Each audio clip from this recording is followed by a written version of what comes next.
It seemed the young man's life had been forever shadowed by the legacy of his father, a man who, at his son's age, had famously declared that humans weren't meant to live alone. He'd imparted this wisdom to his boy with a confident grin, suggesting that the true path to a bright future was, in fact, to conquer all the girls. The son, wide-eyed, had thought his father was the coolest man alive. Of course, that was before he realized just how unforgivable his father's way of life truly was. The Amazant family curse, as it appeared to be known, had automatically labeled him a pervert by association. Thanks to his shitty old man, he felt a wave of shame everywhere he went. The poor guy couldn't even keep a part-time job or stay in college without the family reputation getting in the way. So he made a solemn vow. He would reject his father's philosophy entirely. He decided worldly desires were nothing but evil temptations, a stigma to be avoided. His new life plan was austere and focused. Ace the national exam, secure a stable income, and live a perfectly fine life all by himself. He was determined to be nothing like his father. But as days turned into weeks, his resolve began to crumble.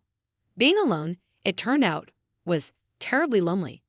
It was as if a dam had burst inside him, and a wave of worldly desires he'd tried so hard to suppress came flooding in. After a series of unfortunate events, including nearly dropping out of college, he reached for what he considered his last desperate measure. In a move that would surely surprise everyone who knew his family, he decided to become a monk. He submitted a request for a temporary absence from school and headed for a sacred temple, a place to study Buddhism and leave his earthly life behind. This, he thought with finality, was how it should be. Yet, the universe, it seemed, had a different sense of humor. No sooner had he arrived at this sanctuary than he found himself in a chaotic, almost slapstick situation involving a woman and a poorly secured transport item. Before he could even process what was happening, he was rushing to her aid, asking frantically if she was hurt. The scene that followed was one of pure, flustered panic.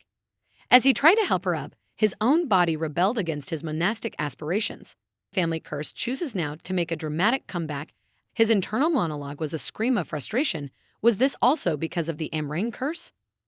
In his rush to escape the awkwardness and his own traitorous feelings, he stumbled, leading to another clumsy moment where she asked if he was okay.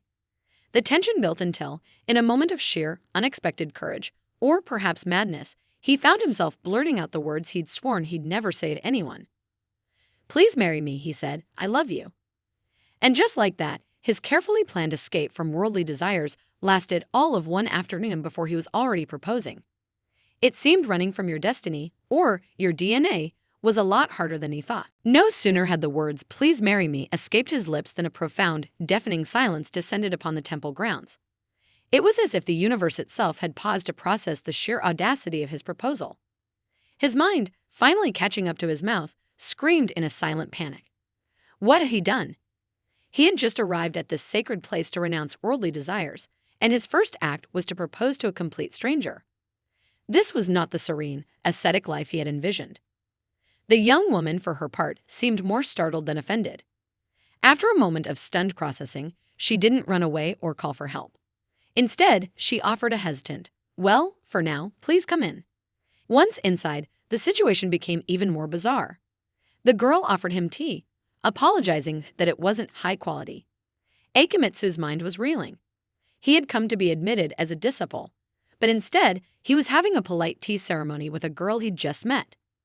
He tried to politely suggest the girl, whom he knew as Kiki-san, should go home. His frustration peaked as he desperately insisted, "By all means, please let me become your disciple." The girl, however, told him that the chief priest wasn't there today and asked him to return tomorrow. Akimitsu's strict self-discipline was being pushed to its limit. Every passing moment in her presence was a struggle against worldly desires. Then, a sudden, powerful realization hit him. The girl must be an examiner. The entire bizarre encounter, the love at first sight, the marriage proposal, the distracting tea, was all a test. He believed this was an entrance exam designed to see if someone of the Akagami blood was suitable for entry by determining how he would react to temptation. Even his over-the-top reaction to a mosquito was part of the evaluation. He even concluded that her strange questions about his hobbies were part of the assessment. Paralyzed by his belief that he had ruined his chances with his initial outburst, he panicked and desperately sought an escape. He shouted that the marriage proposal was an outrageous blunder.